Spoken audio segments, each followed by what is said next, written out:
Would you believe me if I told you that this pile of wood could make you thousands of dollars? Well, when you put it together and add 50,000 bees, it can. This is a Langstroth beehive, invented by Lorenzo Langstroth in 1851, and over 170 years later, we're still using this as the standard for beekeeping. So let's put one together and I'll explain every piece as we go along. Welcome to episode 5, Hive Anatomy 101. Starting at the bottom, we have the bottom board. This is basically the floor of the hive, and this opening becomes the bee's front door.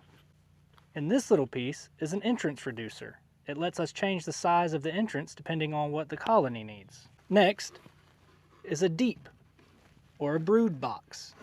This is where the colony actually lives. The queen lays her eggs in here, the young bees are raised in here, and this is where they'll store pollen and honey around the brood.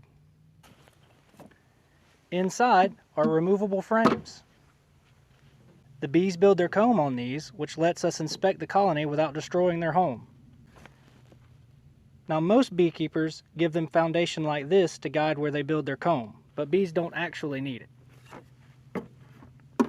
Now, once the colony is strong enough, you can add another deep, or if it's the right time of year, you can start adding honey supers. If you're adding a honey super, you don't want the queen laying eggs and raising brood in your honey, so we add what is called a queen excluder. The holes are just the right size to allow worker bees to pass through to draw comb and store honey in the next super, but the queen's abdomen is too large to allow her to pass through and lay eggs.